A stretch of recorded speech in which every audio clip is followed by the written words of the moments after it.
Not a problem at all. Not a problem at all. All right. Welcome back to another Wise Talk live stream, Saturday edition. Excited to be back. We took last week off due to the Resurrection weekend, and hopefully everybody had a good time.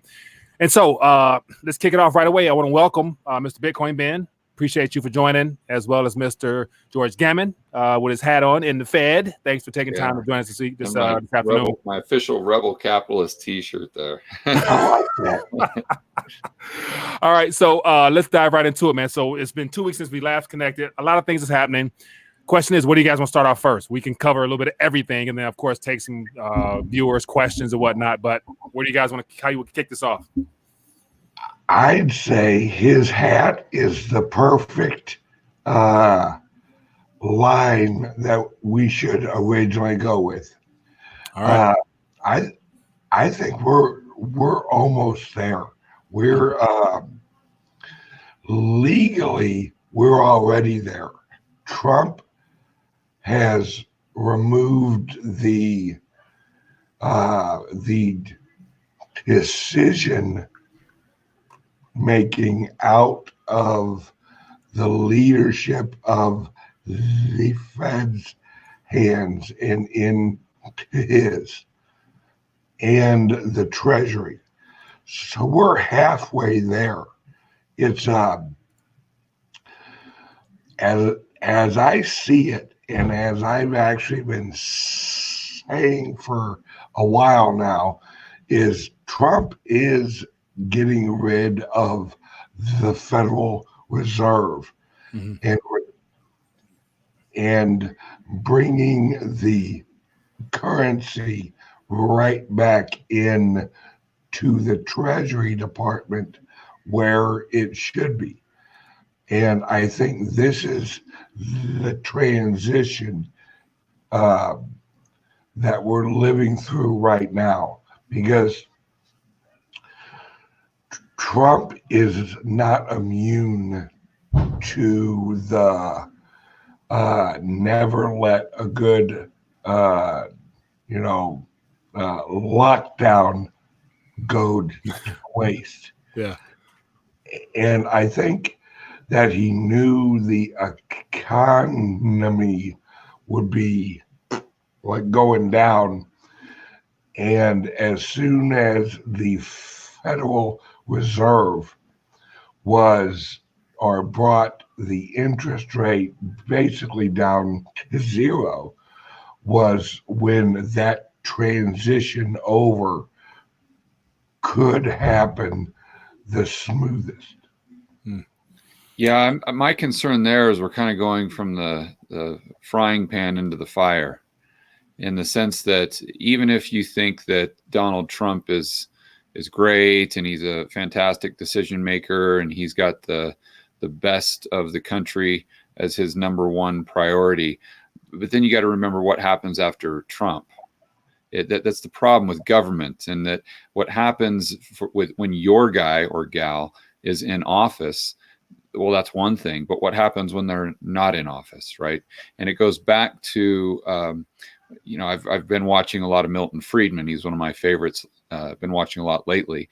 And he was very famous for kind of laying it out in a way that I think makes so much sense. And that's it. Once you start getting more and more central planning, by definition, that means the government needs to have more control and they need to use more force. Right? That's the only way you can have bigger government, is through force, because they have to fund themselves through taxation, which is at the point of a gun.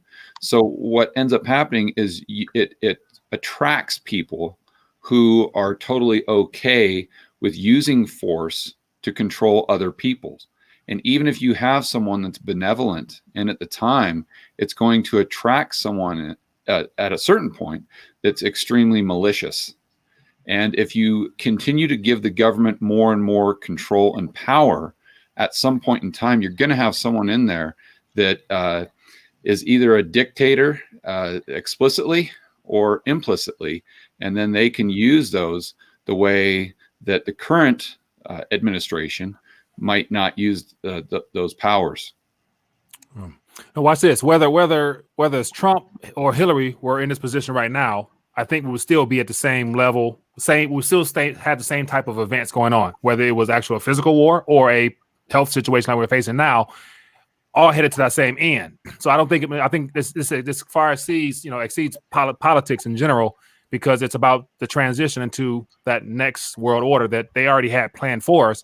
Now, you mentioned, George, about us being directly in a fire now. So we've gone past the burning phase, like, the boiling frog analogy of progressively heating the water up to where that we just flat out in the fire now type of environment based upon a response of the central banks and governments. Yeah, I think so. I mean, if you look at, I know a lot of the talking heads that people watch on CNBC, and every once in a while I'll tune in, but even some of the talking heads on some of the shows I respect quite a bit more, they're always talking about what the Fed is doing right now.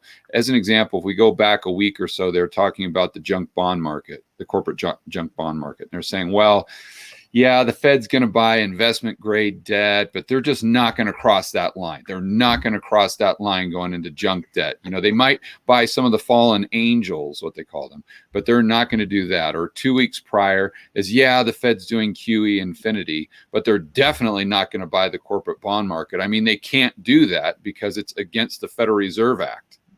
And you hear all the pundits on Twitter, and pundits that I really respect a lot. They're saying, and you keep going back a week prior, and then the very next week, the Fed does exactly what they say they wouldn't have done because of the law. And it always goes back to the Federal Reserve Act. Well, to legally buy investment grade debt, they would have to totally change the Federal Reserve Act. That would require Congress and all these blah, blah, blah, blah, blah. And then you turn on the news the very next morning, and the Fed's buying corporate debt. And they're just doing it because it's like, oh, yeah, well, we're really not supposed to, but we're just going to set up this special purpose vehicle. And if the special purpose vehicle buys it, then we buy it from the special purpose vehicle. Then we're really not. The bottom line is they are going to ignore any law that they need to. They're going to change any law that they need to respond immediately to prop up the economy, which is built on asset bubbles. That's the bottom line. So the law, it just doesn't exist. We're not a law, or we're not a country of laws anymore. We're a country of central banks, and we're a country of money printing and debt. Well, that was a part of their toolkit initially. It was always an open subject matter of what's actually in the toolkit. So obviously, anything they want in the toolkit, which we're experiencing now. Anything they could. I mean, helicopter money's in the toolkit. Setting up a repo market outside the United States for foreign central banks is in the toolkit. I mean, I don't know if you watched my video Friday, but I went down the list of all these programs they have. There's about 9 of them right now. And I mean, how many different ways can you bail out the corporate sector? I mean, honestly, you've got the commercial paper funding facility. Okay, that's buying commercial paper, short-term debt. Then you've got, and I can't remember the abbreviations, but then you've got 2 more. One that buys their debt directly, one that gives them money directly, lends them money. You got another one that buys their existing debt that's on the market. You've got another one that bails out the money market mutual funds. Well, why do they do that? Because you get the redemptions coming in from the investors that put their money into these funds. But what do they buy in order to give those investors a return? They buy commercial paper and corporate bonds. So my point is, by bailing out the money market funds, they're also bailing out the corporations to make sure that interest on their debt doesn't go up. So you've got like 5 or 6 programs that are all designed to bail out corporations. How much money do they need? I mean, I almost guarantee you, when this is said and done, we will look back, and the corporations that are lining up for these bailouts will actually make more money while they're being bailed out than before, when they were just doing business as usual, if you want to call it that, 0% interest rates. It goes back to this incentive structure that they have now for the private sector. And I'm not saying this is with everyone, but if you do the math, a lot of people are making more money on unemployment than they were making with their job beforehand. So why on earth should I go back to work? Same thing with the corporations. Why should they go back to hiring people, creating jobs, driving our economy forward, and making America number one, when they can just sit back and get charity and make more money with none of the risk?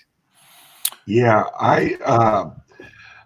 as for the idea of, well, if you transfer the power out of the Fed into the Treasury in the future, it could be bad. Well,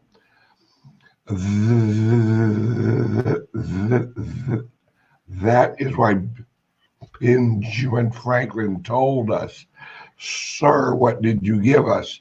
We gave you a republic if you can keep it." Would Right. the Constitution, one of the most important things ever said was our republic works with an educated and ethical public. If you have a country full of retards, your government is going to be retarded. And that's just because we do elect our elected officials. And that's why we've had issues with our elected officials, is not because of them. They're not really that smart either. Yeah, They're it's just on the public. opportunists. You know, Yeah. they're relying on the ignorance of the general public to actually get elected. You know, 99% of people in America aren't watching shows like this, you know, where we're really trying to dig in and actually get into the weeds of, you know, right and wrong economic arguments of what is good for the country. Most people are looking at that $1,200 like, woo, I got $1,200. But what they don't understand is that $1,200, they have no idea why it has value. They have no idea where it originates. They have no idea the idea of having a currency that is actually linked with either gold or land or something of value. Something that limits the currency. I mean, that's right. And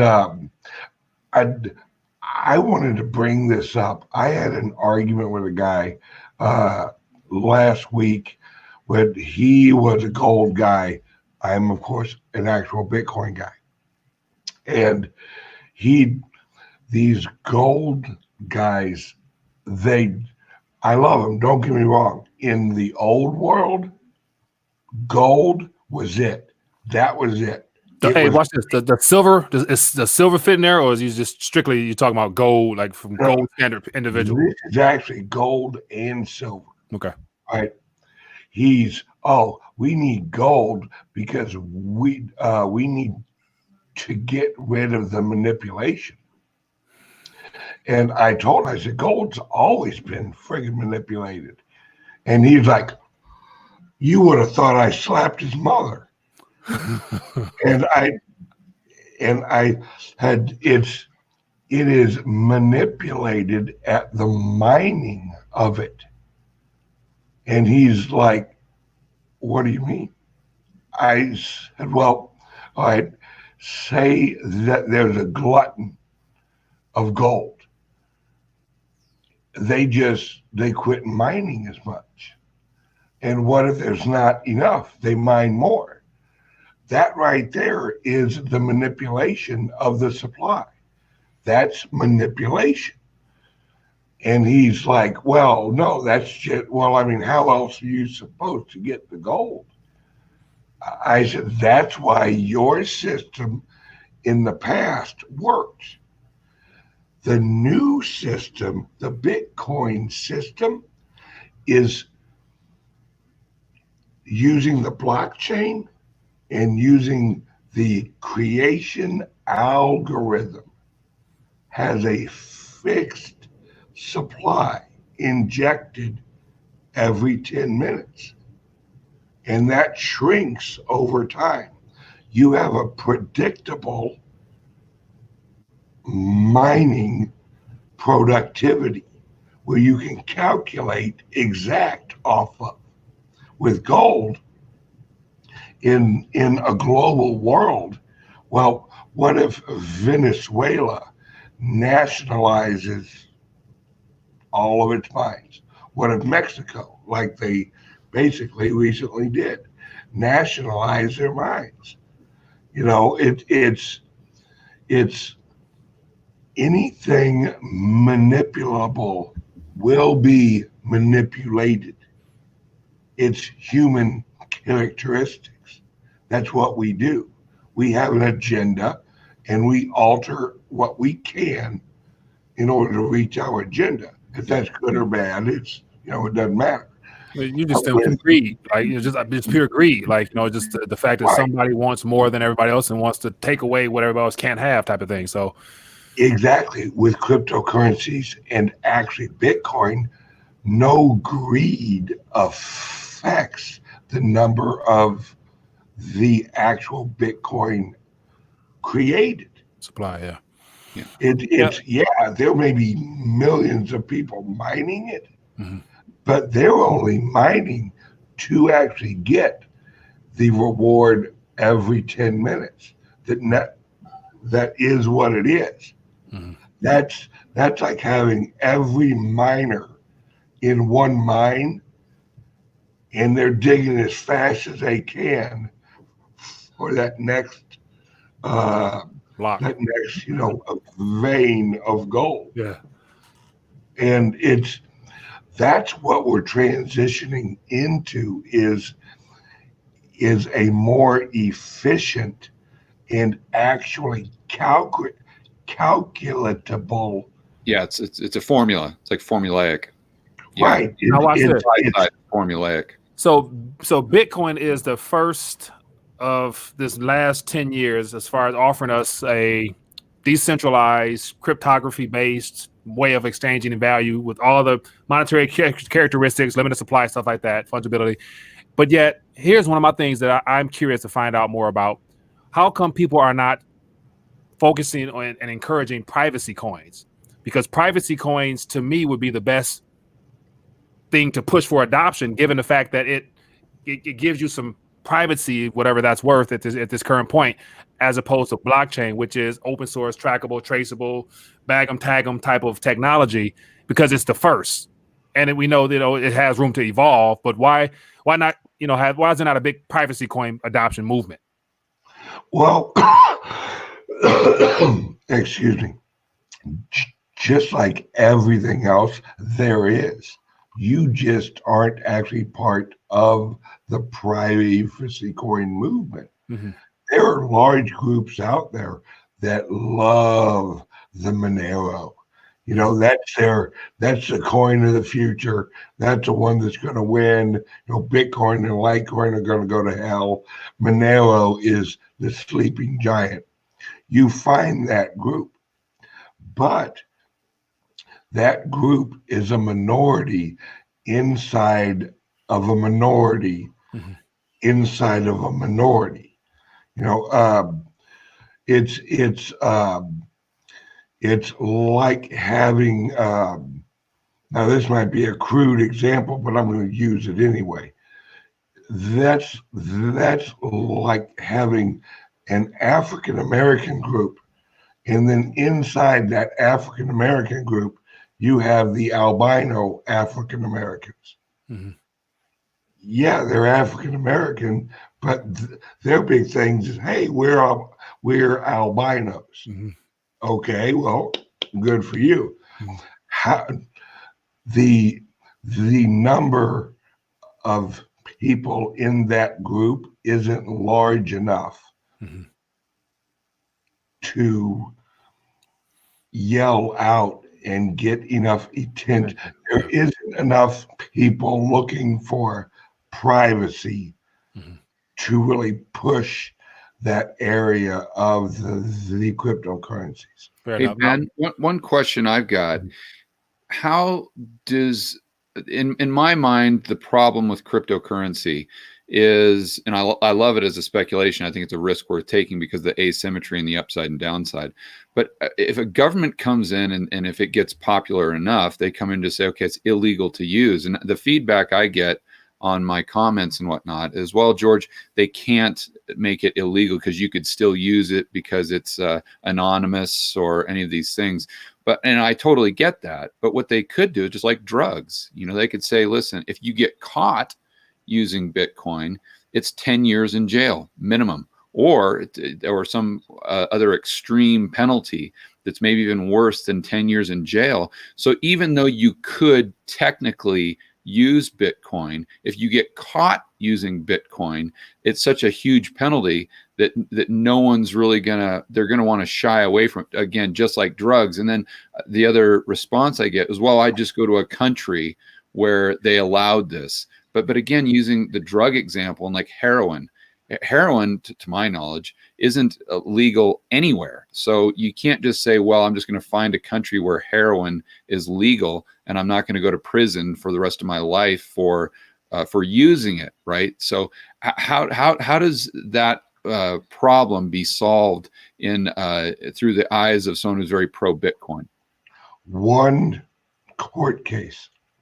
That's all it would take. That's why they'll never outlaw Bitcoin or Litecoin, right? Or like Digibyte, a true mine decentralized currency. They'll outlaw Tether. They'll outlaw, whoever has a headquarters, they'll outlaw.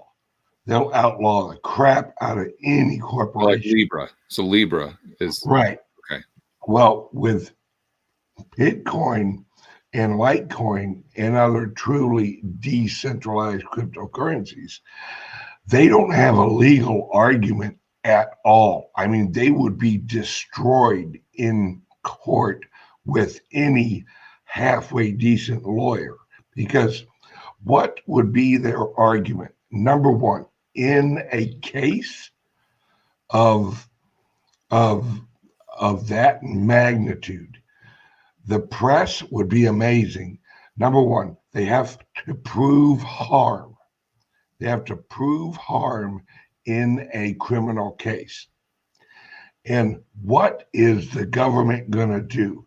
They're going to go in there and they're going to prove harm against the government. They cannot prove harm against any individual. The sympathetic, whether you want to admit it or not, juries are sympathetic judgments. That's all they are. You can say they follow the law and all that.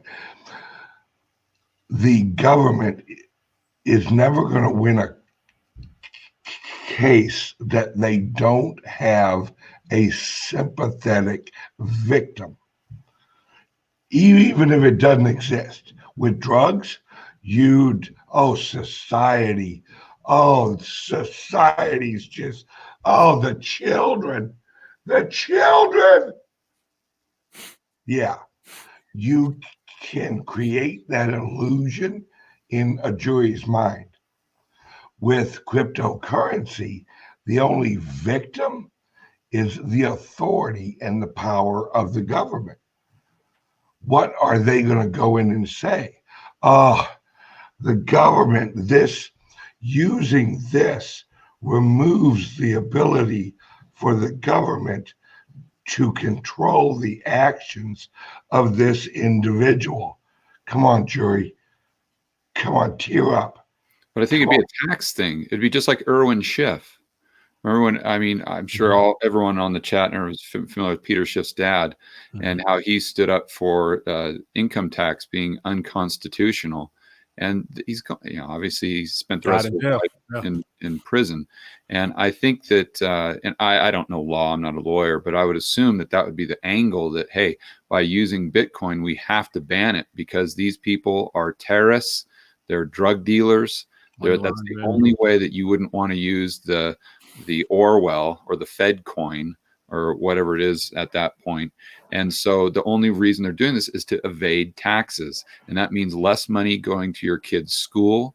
That means less money for roads and bridges and the price that we all have to pay to live in a civilized society. I don't know. And again, from a philosophical standpoint, you guys know where I stand. I think it'd be the best thing ever. And I think there's a good chance what you're saying happens, Ben. And I think it's well worth the risk of being in Bitcoin, not with 100% of your portfolio, but with the speculative side of your portfolio. Yeah, they complement each other to me. I see that one component just being, boy, I could see it going both ways. I mean, I can totally understand what you're saying, but that really applies with anything. What couldn't they outlaw? Hell, they could outlaw coffee, but I don't think they want that argument. I think, especially Trump, I don't think Trump really minds the existence of actual Bitcoin. He actually doesn't see it as a threat. He sees it as just another currency that you have to compete with. Trump is not anti-Bitcoin. His tweet was, "I'm not a fan of Bitcoin." Well, I guarantee if you ask him, "Hey, Trump, how do you feel about the Russian ruby?" Well, I'm not a fan of it, Number one, America first, the dollar first. It isn't that he wants the Russian ruby to go away. That's Russia's deal. Trump looks at cryptocurrencies and actually like Bitcoin as just another commodity / currency that's in a world that is filled with commodity and currencies. Yeah, now watch this. I'm sorry. I want to get a question. Go ahead. I'm missing some questions in the chat. We have some super chats too, don't we? Yeah, let me go ahead and get this one real quick. There we go. Yeah. Jesse James says, "Is this an economic crisis? This is a little bit older, but is this an economic crisis evolving into a financial crisis or vice versa? ? Why was Rickards wrong about the gold price and more so? Why is the SDR irrelevant?" Well, I mean, the first sentence, I think that's a hell of a question. Yeah, Jesse, I think that's a fantastic question. Yeah, the economic crisis, yes, would be my answer to your first question here. Is this an economic crisis evolving into a financial crisis? For sure. And then as far as Rickards being wrong, I don't know if he's wrong about the gold price. I don't know if he set a specific date that gold would go to. I think he says 10,000 or 50,000 based on if we use it, if they back the dollar by gold or a currency, a worldwide reserve currency by gold, what would the price of gold need to be in terms of dollars? It all depends on the reserve ratio. So that's where he goes from 10,000 to 50,000. And if you actually went to 100% reserve, it could go up to 100,000 per ounce. But I don't know if he put a time frame on that. So I don't know if he'd be wrong there. Why is the SDR irrelevant? I don't think it is. I think it's highly relevant. Depending on what happens with the dollar and fiat currency. It's not just the dollar, it's the euro, it's the yen. Remember, when we look at the DXY, that's basically the dollar compared to the euro, because the basket of currencies that they're comparing the dollar to is heavily weighted euros. So you can see the dollar going up while the yen and euro are going down in terms of purchasing power for real goods and services. And the way I see this playing out, maybe not in the short term, but in the long term, 10 years plus, is just a complete loss of faith in fiat currency in general. And I'm not just talking about the dollar, I'm talking about the yen, euro, whatever you've got, that a piece of a paper that the government prints that doesn't have any backing. I see that being the crisis. And in that case, you could have the SDR come into the talk and come into the public narrative, because to Rickard's point, the IMF has a clean balance sheet. But I think that if we got to that point, that they'd have to back the SDR with something more than just other currencies. It would have to be gold backed or oil, or maybe backed by Bitcoin or something that they just can't print more of, or they just can't create, because that's why you lose faith in fiat currency in general. That would be my answer. Yeah, well, China and Russia wouldn't have gone through all this trouble to restock their vaults with gold if gold wasn't in somebody's equation for this next monetary world order. Totally. And given the fact that now you got the digital side of things, I can imagine them trying to link the two to get us started. And like always, as time goes by, dwindle back off the backing. But yet domestically, I think, this digital. So we're going to touch on the Fed situation with the Fed accounts and the digital wallets. And, Ben, I appreciate you for, letting me know about the backed CEO yesterday that is now a part of the economic recovery, reopen the country team. And so there's two cryptocurrency focused individuals now working in the Treasury. So they actually have some plans. And then I think the new, the Boost Act is set to be something rolled out January of 2021 as a full-time, monthly payments in that new digital format. So I think we're going to be experiencing something pretty soon. And I think it's all a part of the plan. So yeah. And here's another thought here, going back to Bitcoin. This is from Jesse. It says, Bitcoin mining cost goes up while the block reward goes down. Bitcoin doesn't work, according to Mr. Jesse M. Sorry, Jesse, you're wrong, brother. It's that's like saying that well, if you don't mine as much gold, then the price of gold. Could you actually pop up his question one more time? Yeah, let me go ahead and find it. I don't remember quite how he phrased it. I lost it, but I'm looking at a different screen. It says Bitcoin mining cost goes up while block rewards go down. Bitcoin doesn't work. That's hit. If you have a level of demand, the important part of that equation is the demand. Without a demand, there is no price, because you can produce as much of as you want. That doesn't mean that they're going to sell, right?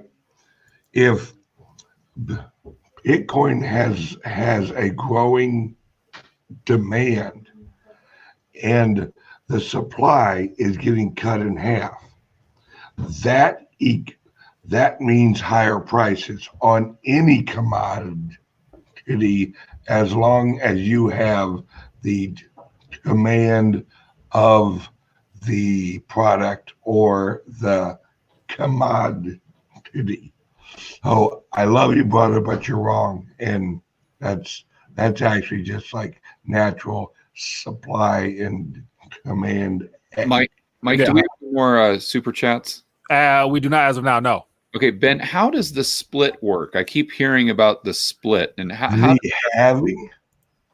I'm sorry. Right. Yeah, it's coming up in about 21 days, I think. And what is it? How does it work? Why is it bullish? Why is it bearish? All right. The transactions on the Bitcoin blockchain network, they are algorithmically hashed every 10 minutes to create a block. That block is a mathematical equation that goes in front of the last block. Right. And then the current block hashes all of those blocks into a new block that is a mathematic equation of the whole chain. Right. That's why it has value. It's incorruptible.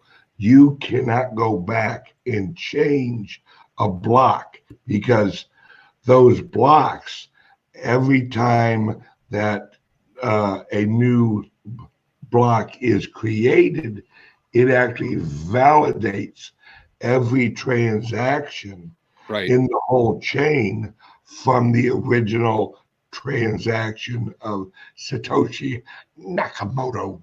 Right. And that's the process of mining. It's just really Yes. solving math, extremely hard math problems. It's harder and harder. Right. And whoever solves that hard math equation is rewarded with a block reward.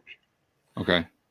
Now, inside the code of actual Bitcoin, the reward halves is actually cut in half every 4 years. Okay. Approximately every 4 years. So initially, I think it was the reward was 50. Then we went to 25. Then, it's actually cut in half every time. And now Ben, sorry to cut you off. Now, one of the things is this chat here is the cost. And so in 2012, I could mine Bitcoin on a laptop computer because it was easier. Now, because of the degree of difficulty, requires more mining power. So he's saying somebody requires 6,000 from an Antminer or something like that. Now, yes. So that was one of my concerns as well. The fact that you now need these large farms of cost efficient, energy reducing type of organizations to keep this block running. What happened, for example? Is that actually what you're talking about? This infrastructure required, is that to mine the Bitcoin, or is that just for me to send a Bitcoin to Ben? Because if it's to mine it, well, then that would be bullish for the price because there's a hell of a lot less supply, because the costs have increased exponentially and the value that they're getting for mining that coin would be cut in half. And so who the hell is going to mine it? So if there's no one out there mining it, then the supply is going to go down, unless it's a transaction thing as well. You see what I'm saying? The supply never, during the 4 years, the amount rewarded every block is constant. Right. Every 10 minutes. The amount of people mining it is irrelevant, because inside the code, it has an adjustment feature where if the processing power drops, then the probability factor goes up. And what that does is it regulates inside the code. It's another mathematical calculation. The difficulty rate adjusts every 2 weeks, where if you got a bunch of people mining it, the difficulty raises. Where if you have people not mining it, the difficulty drops. Right. So when I say the difficulty, that's what he was actually talking about. In the old days, early, whenever the chain was small, you could use a laptop and mine it. Yeah, it's because now it requires so much hash power to resolve that full blockchain that you need a lot of electricity running a lot of actual processors that are doing that calculation. Yeah, I get that, but what we're talking about is mining it. Is it that same type of heavy infrastructure, electricity, computing power just to transact, or is it to mine? I think Jesse. No. What about verification of blocks? Like verifying the transactions, the network itself. Like, is a network ran by itself based on all these computers, here. You see what I'm saying, Mike? Right? Yeah. The network are what's called our nodes. Those are our full nodes that we run on our laptop. That's like our personal ledger. Mm-hmm. All right. So our personal ledger, I send you $20 worth of actual Bitcoin. All right. My wallet initiates the transaction, sends it to your wallet. The rest of the nodes validate that transaction, that everything mathematically lined up, that the origination address was correct, the receiving address was correct. He received it. The rest of the wallets validate that transaction was correct. Once it's validated, then it goes into a block. Mm-hmm. The block that's actually being created at that time, once the transaction's validated, it goes into the block queue. The block queue is the transactions waiting in line to get into the next block. Mm-hmm. Yeah, I'm following that. But the one question I'd have first is, when you're validating the transaction, it sounds like you or the group of nodes would have to validate every transaction that happened with that particular coin from its inception all the way to today. So let's say it was just mine, or it was just mine yesterday. No, it's just the transaction. All the nodes have to validate just that one transaction for it to go into the blockchain and get into the queue. Okay, so yes. what the node does is it looks at that wallet address and it validates, or it actually pings the blockchain of that last transaction in that wallet. So was this block validated? Yes. Okay. That wallet is up to date with the ledger. So my wallet holds what it should hold. Your wallet holds what it should hold, because it doesn't actually check the whole blockchain. It only checks that block that handled my wallet's or my private address's last transaction. Right, it's cross-referencing with the ledger. Got it. So what Jesse's saying is that it actually, for some reason, the transactions become more intensive from a standpoint of electricity and computing power, just like the mining gets more intensive. Is that? No. Is he missing? No. The only thing that gets more difficult is the mining. Is mining, okay. The transaction doesn't get any more difficult. Okay. That's just a transaction between me and you and your wallet, or if you run a light wallet, then your light wallet isn't a validator. A light wallet would be something like the Exodus wallet. Okay. All right, now watch this. No, not to change gears a little bit. Let's get to some more topics. So, hang on one second. I do want to answer. Yes, the halving is basically in 21 days, think of it this way.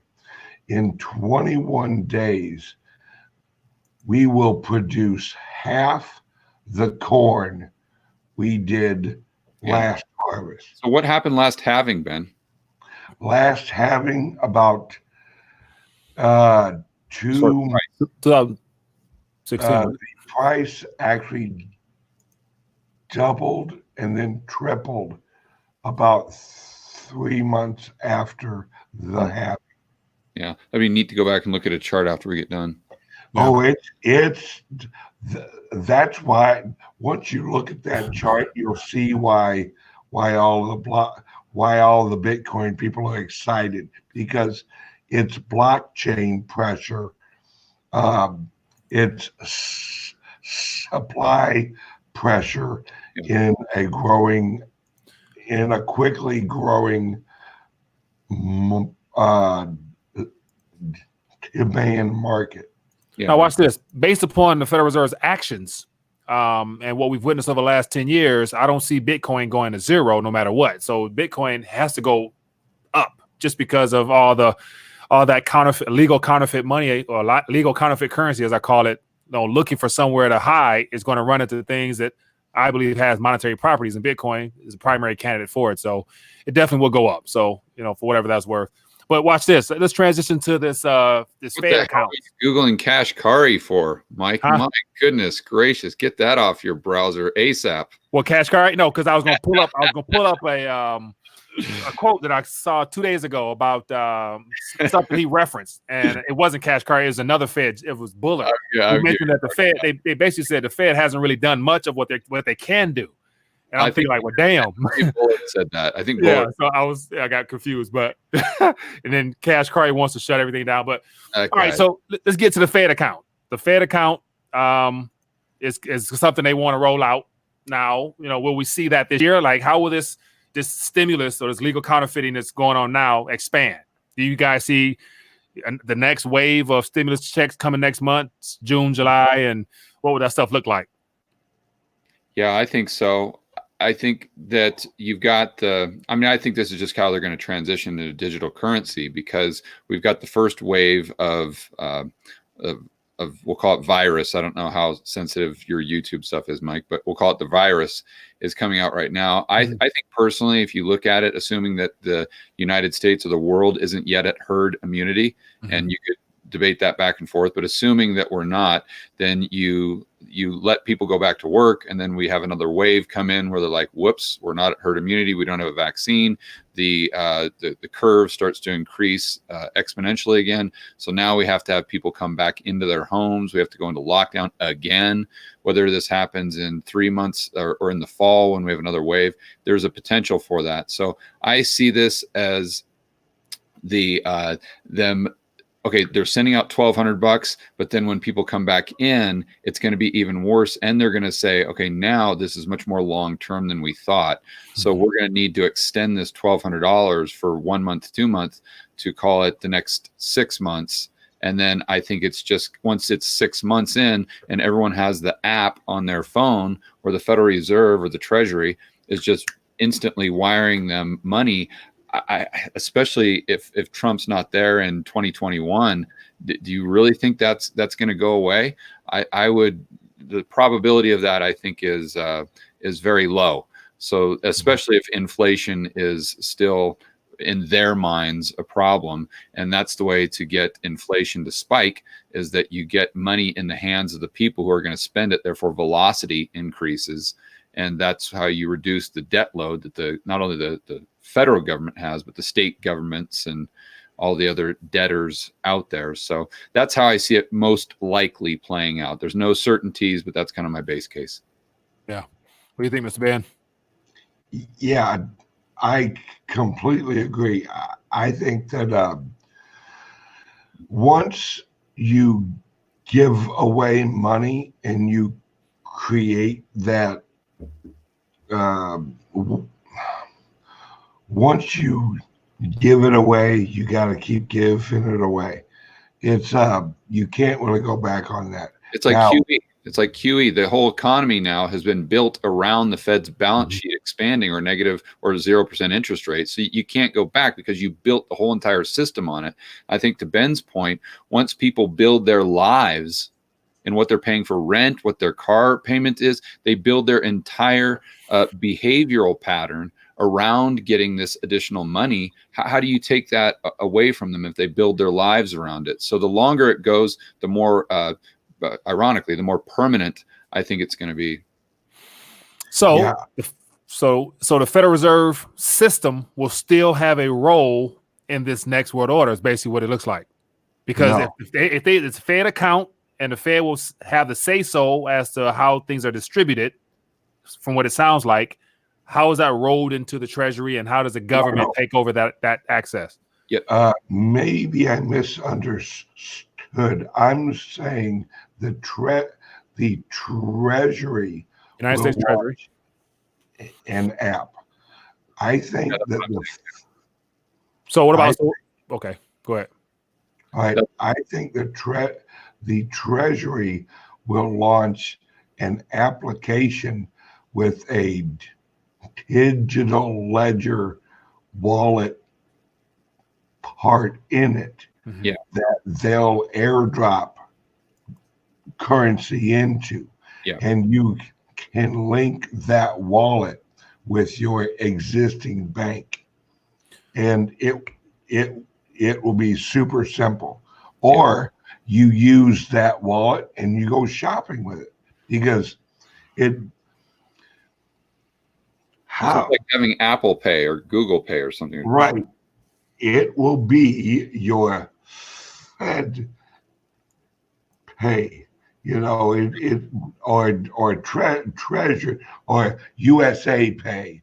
All right, now watch this. So if it goes back to the United States Treasury, they are supposed to be the original, overseers of our, monetary system in its first place. So you're saying basically, by this activity taking place, we're going back to what could be considered like the Treasury note, where it's issued by the Treasury, and they're weeding out the Federal Reserve System. And so the Federal Reserve, as we know it now, which means that you see some type of what is it called, cancellation of the act that Federal Reserve Act has been in play 107 years now. They're gonna null and void that act, or will the banker still be in control?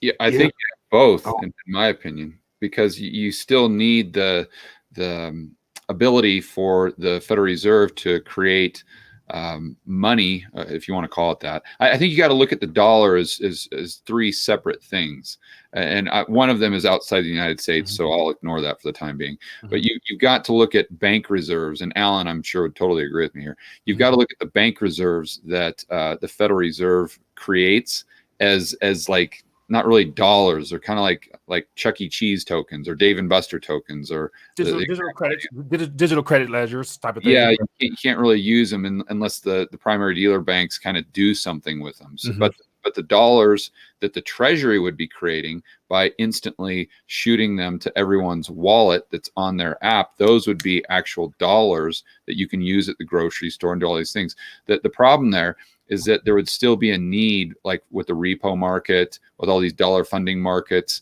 because the Fed's taken their balance sheet to 7 trillion, and who knows? I mean, obviously it's going to 12 or 15 trillion. It's going up. 15, 17, 18. Yeah. You can't just, the Fed can't unwind that, to our earlier point. So they're going to need to have the ability in their minds to continue to create these reserve token dollars for the financial system, while the Treasury is creating the digital dollars that you can spend in the real economy. Now watch. So that works well if the world, that works well if the rest of the world still, if there's a high demand for those exterior international domestic trading dollars. Like, I don't think China and Russia, I saw an article mentioned today that China is the only country that the Federal Reserve is not setting up a repo window for directly to help fund them. So right. I would imagine China's going to respond with that, to where they're going to say, we don't need it because we're going to roll out this.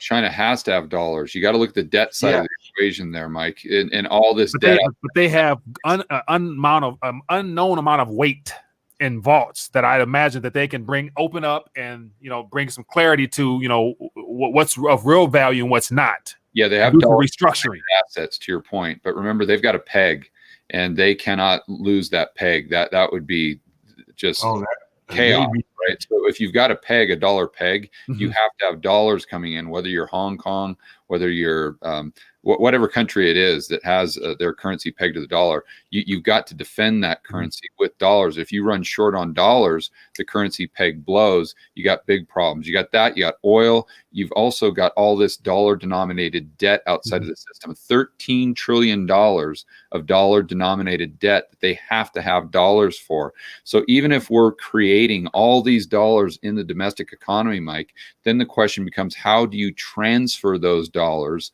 outside of the United States and get them where they need to be to pay off all this debt to restart the system, right? And typically the transfer mechanism is through us importing more than we export, because we're importing goods, we're exporting United States dollars, or people going out and traveling to different countries like I do, and I'm taking my dollars and I'm turning them into Colombian pesos. So the dollars are getting outside of the system. But in the future, if a lot fewer people are traveling because of the virus, let's say, and you have the supply chains all coming into the United States domestically, your transfer mechanism really goes away. So the Fed would have to just basically go into the FX markets and print dollars and buy other currencies to get the world the dollars they need. So that's happening at the same time when we're talking about the Fed creating all of the Dave and Buster token dollars, and the Treasury creating all of the dollars, basically helicopter money, going to everyone's app. See, so there's these cross currents that are always at play, and it's very difficult to determine which at what point in time one cross current is going to be more powerful than the other two.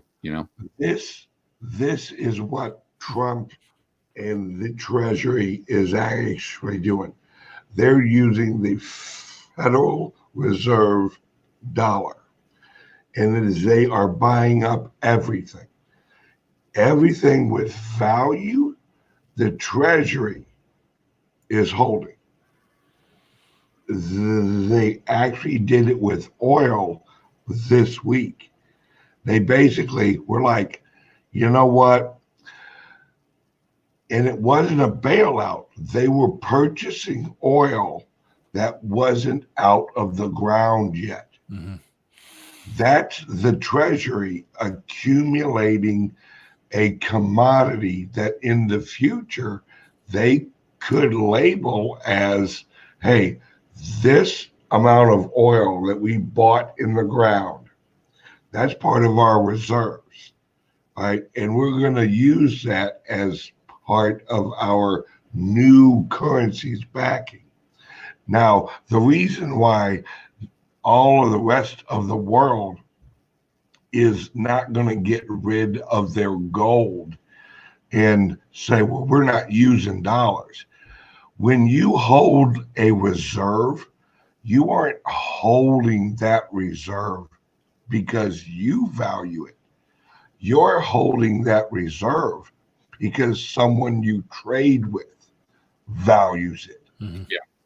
And that's why cryptocurrencies like Bitcoin, these national banks will absolutely hold friggin' Bitcoin.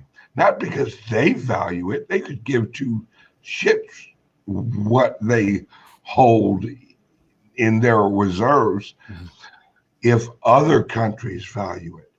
If Venezuela values Bitcoin and they'll accept friggin' Bitcoin for oil, I guarantee Russia is going to hold some damn Bitcoin. It's your typical network effect, right?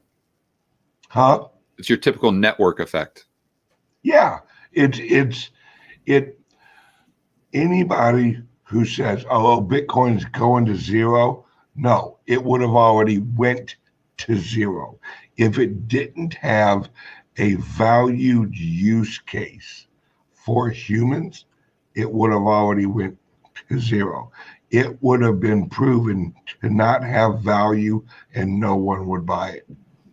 And that Bitcoin's going to zero. Okay, well, so is the price of marijuana, good or bad marijuana. It's going to zero. No, as long as one human values it, it has value.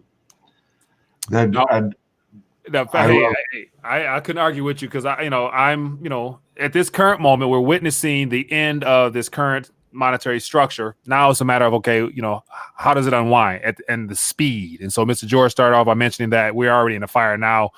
Basically, all hell's broke loose. Now it's just a scramble. So one of the things I was telling people earlier this week is that right now it's just a matter of getting me personally getting as much value out of the system as I can before this thing goes belly up. Because as of now, the checks are going to keep rolling. The stimulus, the digital coins, all that stuff is going to come. Now, what can you get out of this to better yourself moving forward? So let's talk about, what are we looking? What are you guys anticipating for the rest of this month? Will they reopen up? And then how will the markets respond? Because there's a disconnect between the equities markets and reality because employment is going to double, triple every damn week, but yet, the mainstream media is telling us everything is still fine, I guess. So what do you guys, have you guys done anything differently since beginning of all this unraveling a month ago? What has changed for you guys? Anything? As far as my views or what I'm doing in my personal views or any particular actions you guys have taken to, better prepare yourself, better, make yourself a little bit more resilient for all the market volatility or any purchases, any not recommendations, but anything you've done to potentially better yourself as things unwind? Yeah. So me personally, I was fortunate in the sense that I had my portfolio set up kind of for some. I obviously had no idea the virus was coming down the line. Mm-hmm. I knew in January, but prior to that, obviously I didn't know. But I knew that the system was incredibly fragile. Mm-hmm. And so I had my portfolio set up to not make me a lot of money, but just to maintain my purchasing power in the case of a crash. So I'm just doing what I always do. If I have more money coming in, I'm just buying a certain percentage of gold and then trying to find some deals. There's going to be massive opportunity. I mean, just the market went down, whatever it was, 3 weeks ago to a low. Now we've bounced way off that low, but back then I bought quite a few oil stocks. I bought coal. I bought a lot of stocks that I think are great that are just paying dividends, but that are commodity based. Mm-hmm. I want to be clear. My whole thing right now, and maybe this is your question, Mike, is I've kind of changed my thinking in my investment strategy to normally I'm just, if it's an investment, it's going to pay me to own it. Okay. Mm-hmm. But now I'm like, I want it to pay me, but I also want to focus on 3 sectors. And for me, that's just taking it back to the basics: energy, food, and shelter. And when I mean shelter, I'm not just talking about real estate. I'm just talking about bare bones, an apartment, a single family home. Just it's nothing extravagant. It's just kind of the bottom of the totem pole, because I think that people are going to have that, but it's going to kind of ratchet down. I think the price could go down there quite a bit as well. But I'm just looking for opportunities or to buy stuff cheap in those particular sectors, because I think moving forward, regardless of what happens with the virus, people are going to ratchet down their spending and they're going to ratchet down their extravagance. They're going to increase their savings and they're going to start focusing on just those basics I was referring to. Sounds good. How about you, Mr. Ben? I'm right there with them. Invest in what helps keep you alive. Yeah, right.